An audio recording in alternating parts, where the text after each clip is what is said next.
আসসালামু আলাইকুম। আশা করছি আপনারা সকলে ভালো আছেন। আমি ইনশাআল্লাহ অনেক ভালো আছি। তো আমি আজকে আপনাদের সাথে আলোচনা করব কি একটা গিগের যে ডিজাইন নিয়ে আমরা আলোচনা করতেছি, এই গিগের ডিজাইনের সেকেন্ড পার্ট অর্থাৎ দ্বিতীয় পার্ট আমি আলোচনা করব।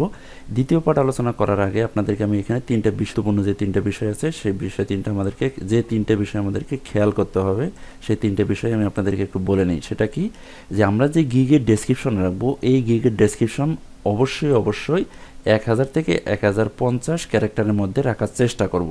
প্লাস হইতে পারে 1200-র মধ্যেও রাখা যায়, আপনার গিগের রিকোয়ারমেন্ট 1200, তবে আমরা 1000 থেকে 1050 এটা আমরা রাখার চেষ্টা করব। আমি যদি একটু দেখাই, তো আমরা কি করব, আমরা প্রথমে রাখার চেষ্টা করব কত, 1000 থেকে 1050। তারপরে যে দ্বিতীয় নম্বর যে বিষয়টা আছে সেটা কি, যে পুরো ডেসক্রিপশনে 2 থেকে 3 বার প্রতিটা কিওয়ার্ড ব্যবহার করব। অর্থাৎ আমাদের গিগের যে টাইটেল থাকবে,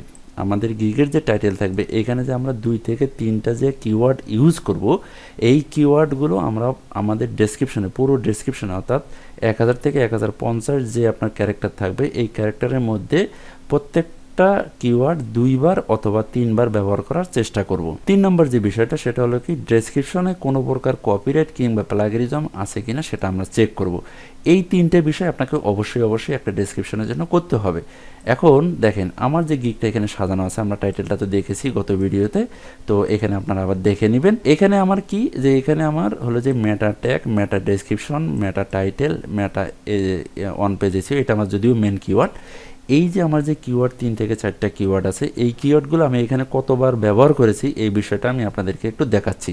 এটা দেখানোর জন্য আমি কি করব, যে প্রথমে আমি যদি দেখি যে অন পেজ এসিও, এটা আমি এইটুক জায়গার মধ্যে কতটুকু ব্যবহার করেছি, কয়বার ব্যবহার করেছি, আমি বলেছি কি 2 থেকে 3 বার ব্যবহার করবেন, এর বেশি কিন্তু ব্যবহার করাটা আসলে উচিত হবে না, ঠিকও হবে না। তো আমি এটাকে কপি করলাম, অন পেজ এসিও এটাকে কপি করার পরে আমি একটু জাস্ট দেখি যে আসলে আমি এটা কতবার ব্যবহার করেছি। অন পেজ এসিও দেখেন আমার ডেসক্রিপশনে যে একবার, এই 2 বার, আমি 2 বার ব্যবহার করেছি অন পেজ এসিওটা, ঠিক আছে। অন পেজ এসিও আমি এটা 2 বার ব্যবহার করেছি। আচ্ছা, মেটা ট্যাগ যদি আমি দেখি, মেটা ট্যাগ আমি এই বিষয়টা যদি আমি একটু কপি করে এখানে যদি আমি পেস্ট করি, তো এটা আমি ব্যবহার করেছি কয়বার, একবার আমি এখানে ব্যবহার করেছি, একবার অথবা 2 বার, 2 বার ব্যবহার করা যাবে।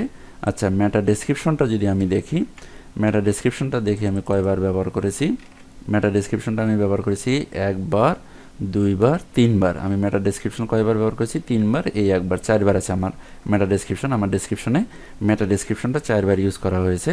ইমেজ আলট্রা যদি আমি দেখি, ইমেজ আলট্রা ট্যাগ, এটা যদি আমি একটু দেখি, এটা আমার কয়বার ব্যবহার করা হয়েছে আমি আপনাদেরকে একটু দেখাচ্ছি। দেখেন, ইমেজ আলটা 1 বার, এই যে ইমেজ আলটা 2 বার, আমি কিন্তু এটা 2 বার ব্যবহার করেছি, ঠিক আছে। এসইও টাইটেল যেটা আছে এটাও কিন্তু 1 বার থেকে 2 বার আমি ইউজ করেছি।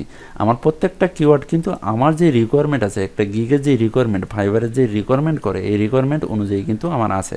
অর্থাৎ এসইওর যে প্রসেসিং, একটা গিগকে পারফেক্টলি এসইও করার যে প্রসেসিং, এই প্রসেসিং অনুযায়ী কিন্তু আমার ডেসক্রিপশনটা কিন্তু এখানে সাজানো আছে। 3 নম্বর যে বিষয়টা সেটা হলো কি, যে ডেসক্রিপশন কপিরাইট আছে কি না এটা আপনাকে চেক করতে হবে, অথবা আপনাকে প্লাগিয়ারিজমটা চেক করতে হবে। এখন প্লাগিয়ারিজম কিংবা কপিরাইটটা, এটা আসলে বিষয়টা কি, এই বিষয়টা হলো এরকম, যে আপনি ভুলেও এই জিনিসটা আপনারা নোট করে রাখেন, আপনি কখনো ভুলেও অন্য কারো গিগের কোনো প্রকার ডেসক্রিপশন, 2টা শব্দ হোক, 5টা শব্দ হোক, কিংবা 10টা শব্দ হোক, আপনি কখনোই কপি করে আপনার গিগে পেস্ট করবেন না, কপি করে আপনার গিগে রাখবেন না। এটা আপনি যদি রাখেন ধরা খাবেন। এখন আমরা কি করব, এই যে প্লাগিয়ারিজম যে চেকটা করব, এই প্লাগিয়ারিজম আমরা চেক করব, এই যে ডেসক্রিপশনে কোনো প্রকার কপিরাইট কিংবা প্লাগিয়ারিজম আছে কিনা সেটা আমরা চেক করব। এখন চেক করার সময় আমি আপনাকে উদাহরণস্বরূপ দেখাচ্ছি, আমার গিগের যে ডেসক্রিপশনটা আমি লিখেছি, এখানে কিন্তু আমার কোনো প্রকার প্লাগিয়ারিজম নেই। আমার যে গিগের ডেসক্রিপশনটা আছে এটা প্লাগিয়ারিজম আছে কিনা এটা আমি চেক করে নিই। চেক করে নেওয়ার জন্য কী করবেন, আপনি এই যে প্লাগিয়ারিজম চেকার, এখানে আসবেন, চেকার আপনি গুগলে চেক করবেন, চেক করে যে 2য় নম্বর যে বিষয়টা আসবে, অর্থাৎ এই যে 2য় নম্বর যে আপনার অপশনটা আসবে, যে সাইটটা আসবে, এই সাইডে আপনি চেক করবেন। এখানে আমি ক্লিক করতেছি, ক্লিক করার পর আমি একটু নিচে আসার পর যে এই যে এখানে আপনি পেস্ট করবেন, অর্থাৎ আপনি এই যে এই জায়গায় পেস্ট করে দেবেন, এখানে আপনি পেস্ট করে দেবেন, ঠিক আছে। তো আমি এখানে পেস্ট করে দিই, পেস্ট করে দেওয়ার পর দেখেন আমি এই যে পুরো ডেসক্রিপশনটা আমি কিন্তু এখানে পেস্ট করে দিলাম, ঠিক আছে। এটা কিন্তু আমার সাজানো যে ডেসক্রিপশন সেটাই কিন্তু এটা। আমি এটাকে একটু প্লাগিয়ারিজম চেক করে নিই, দেখি আই এম রোবট, এখানে ক্লিক করতে হবে, তারপর প্লাগিয়ারিজম চেকার এখানে আপনি দিতে হবে। দেওয়ার পরে ইনি সুন্দর আমাকে একটা রিপোর্ট দেবে। তো আমি রিপোর্টটা একটু ওয়েট করি আমরা। এই যে দেখেন, এখানে আমাকে 100% ইউনিক, আমি যদি বিষয়টা আমি আপনাদেরকে একটু দেখাই, দেখেন এই যে প্লাগিয়ারিজম একদম 0%, ঠিক আছে, আমার যদি ইউনিক অর্থাৎ আমার পুরোটাই ইউনিক অর্থাৎ আমার 100% ইউনিক, আমার প্লাগরিজম কোনো প্রকার প্লাগরিজম নেই, আমি 100% ইউনিক আমার ডেসক্রিপশনটা আছে। এখন দেখেন এই যে এই গিগে যদি আমি আসি, এই গিগের ডেসক্রিপশনে যদি আমি জাস্ট শুধু কোথায় গেল, এই যে এই অংশটুকু যদি আমি শুধু কপি করে, এই অংশটুকু আমি কপি করব, কপি করে আমি এইখানে যে কোনো একটা জায়গায় দিব, এই যে দিয়ে দিলাম। জাস্ট আমি কি করলাম যে এই অংশটুকু, এই লাইনও না, একটা লাইন পুরোপুরি না, জাস্ট এতটুকু অংশ আমি কপি করলাম। কপি করে কি করব যে আমি আমার গিগে দিব। ঠিক আছে, আপনারা তো অনেকেই কী করেন যে আসলে কপি করে আপনার গিগে ইচ্ছা মতো আপনারা ব্যবহার করেন। এটা করা যাবে না কেন, দেখেন আমি তার প্রমাণটা দেখাচ্ছি। আমি শুধু এই অংশটুকুই কপি করে এখানে পেস্ট করেছি, এই গিগের এই এতটুকু অংশ কপি করে আমি আমার ডেসক্রিপশনে দিয়েছি। দেওয়ার পরে আমি এটাকে জাস্ট আমি কপি করব, পুরোটাই আমি কপি করব। হ্যাঁ, এটাকে আমি পুরোটাই কপি করব, এটা আমি পুরোটাই কপি করি। কপি করে আমি জাস্ট আমি প্লাগরিজম একবার চেক করি, এখানে আমি চেক করি, পুরোটাতে আমি চেক করি, চেক করে এখানে আমি পেস্ট করলাম। দেখেন এখানে অংশটুকু কোনটুকু, এই যে দেখেন এই অংশটুকুই কিন্তু সেই অংশ। ঠিক আছে, ওই ভদ্রলোকের অংশ অথবা ওই গিগের অংশ কিন্তু এতটুকুই। আচ্ছা, আমি এটাকে আমি প্লাগরিজম চেক করি। চেক করার জন্য আমি কি করব, এখানে ক্লিক করব, আই এম নট রোবট, তারপর চেক প্লাগরিজম। এখানে দেখেন কিভাবে ধরে, আমরা একটু ওয়েট করি। দেখছেন, এই যে দেখেন, ওয়াও, এই যে দেখেন, আপনাদেরকে বলছিলাম না যে আপনি যতটুকু কপি করবেন সেটা কিন্তু আপনাকে ধরে ফেলবে। এই যে 20% প্লাগরিজম। আপনার প্রথম যখন আমি চেক করলাম তখন কি আমার প্লাগরিজম ছিল? প্লাগরিজম ছিল না, 100% আমার ইউনিক ছিল। বাট এখন কিন্তু তারা কিন্তু 20% কিন্তু প্লাগরিজম দেখাচ্ছে। এই যে প্লাগরিজম, বুঝতে পারছেন বিষয়টা? এই যে প্লাগরিজম তারা কিন্তু 20% দেখাচ্ছে। এখন এই যে 20% যে প্লাগরিজম দেখাচ্ছে সেটা কোনটুকু, কতটুকু? এই যে আপনি যদি একটু নিচে আসেন, নিচে আসার পরে এই যে আমি যে অংশটুকু, দেখেন ইন্টারেস্টিং বিষয়, দেখেন আমি যে অংশটুকু কপি করেছি, জাস্ট এই অংশটুকুর কালার দেখেন আলাদা হয়ে গেছে। দেখতে পাচ্ছেন এই অংশটুকুর কালার কিন্তু আলাদা হয়ে গেছে। এই অংশটুকুই কিন্তু ওই 20%।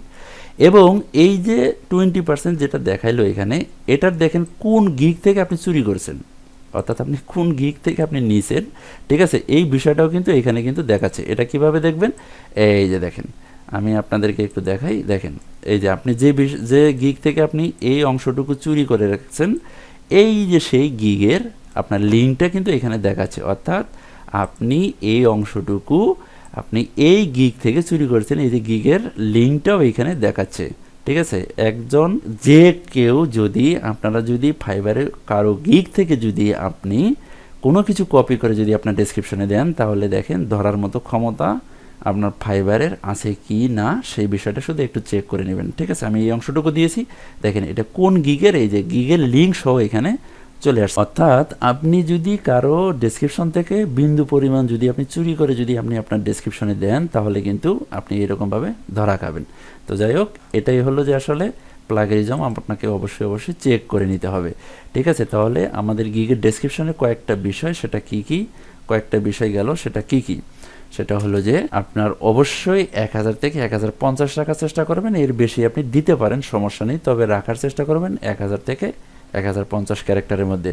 দ্বিতীয় নম্বর যেটা ইম্পর্টেন্ট বিষয়, সেটা কি, যে পুরো ডেসক্রিপশনে আপনি প্রত্যেকটা কিওয়ার্ড 2 বার অথবা 3 বার ব্যবহার করবেন। তারপর 3 নম্বর যে বিষয়টা, সেটা হলো যে আমার কপিরাইট আছে কি না, কিংবা আমার গিগের ডেসক্রিপশনে কোনো প্লাগরিজম আছে কি না, সেটা আপনাকে অবশ্যই চেক করে নিতে হবে।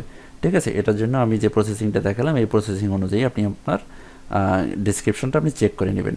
তো আসলে এইভাবে আপনি সুন্দর করে আপনার গিগটাকে সাজাবেন। তো এই ছিল আজকের ভিডিও। যদি আপনাদের উপকারে আসে অবশ্যই লাইক দিবেন, আর যদি কোনো কিছু জানার থাকে অবশ্যই মেসেজ করবেন। আমি বলবো না আমার চ্যানেলে সাবস্ক্রাইব করেন, সে করেন, এত কিছু আমি বলবো না।